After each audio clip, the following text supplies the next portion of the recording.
Greetings gastronauts, this is Keith Cooks, I'm Keith, and today I'm going to show you a luscious roast dinner, roast belly pork with Colcannon.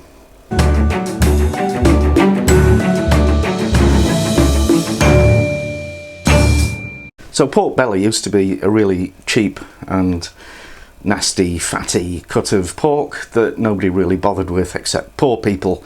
And then top chefs started slamming it on their menus, and now it's not so cheap and it's not so looked down on. And it's delicious and it gives you fantastic crackling. And to go with it, some Colcannon, which is an Irish peasant dish made of mashed potato and cabbage. Yum! Okay, ingredients for the slow roast belly pork with fennel. I've got about a kilo of pork belly, small onion, carrot, a teaspoon of fennel and about a teaspoon of Maldon salt, sea salt. So first thing to do is put the oven on to preheat to 230 degrees. Now we just want to give the fennel seeds a bit of a crushing, and that's just to break them open and get the flavour released.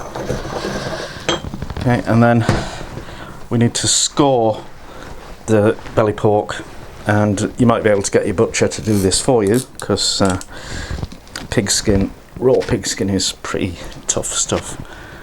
So, you know, a knife like this, score it as deeply as you can actually. And this is going to give us brilliant crackling. So now we'll mix in some sea salt with fennel. We don't want to crush the salt because, you know, we want these beautiful big flakes. Rub it into the cuts of the pork, and then the rest of it can go on the underside. And yeah, I forgot something, bit of celery. It's not compulsory, but it's nice. And the celery and carrot and onion are just to put in the bottom of the roasting tin to just add extra flavour to the cooking juice. So we'll just lay those out to form a kind of platform for the meat to sit on. I'll just boil some water and just pour about a centimetre of water into the roasting tin. This is just to start off the gravy. And that goes in the oven for about half an hour to get the crackling going. Okay, after half an hour the crackling is really starting to happen. So now what we do is turn the oven down to 140 degrees and we'll stick this back in for about 3 hours. So ingredients for the Colcannon: I've got a couple of potatoes, some cabbage, a knob of butter, a pinch of salt and half teaspoon of white pepper. The cabbage you can use any kind. I think this is Dutch white cabbage, and proportions, there's about twice as much potato as there is cabbage.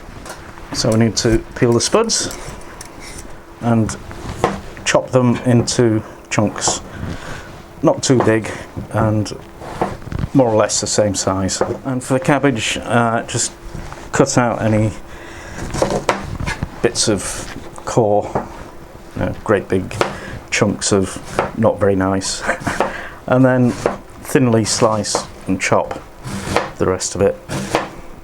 So here's our belly pork. Amazing crackling and wonderfulness. I'm going to cover this in foil for 20 to 30 minutes while I do everything else. So to cook the Colcannon, throw the potatoes and cabbage into a pan of boiling salted water and let them cook for about 15 minutes till the spuds are tender.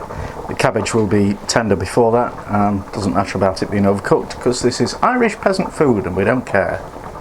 So the spuds and the cabbage are extremely well cooked. Some would say overcooked, but it doesn't matter. So we slop in a big lump of butter and half a teaspoon of white pepper, a pinch of salt, and did I mention some milk? Some people say cream, but you know, I think that's actually a bit posh for this dish. And we just mash it. We do not put it in a blender or a food processor because that will make it into glue. And there we have the wondrous Colcannon. Delish. And if you had any of that left over, you could just fry it and got instant bubble and squeak. There you go. Look at this fancy dinner. We've got the roast pork with the crackling, we've got the Colcannon, we've got minted pea puree, and we've got some roasted cauliflower and some gravy. What more could a boy want?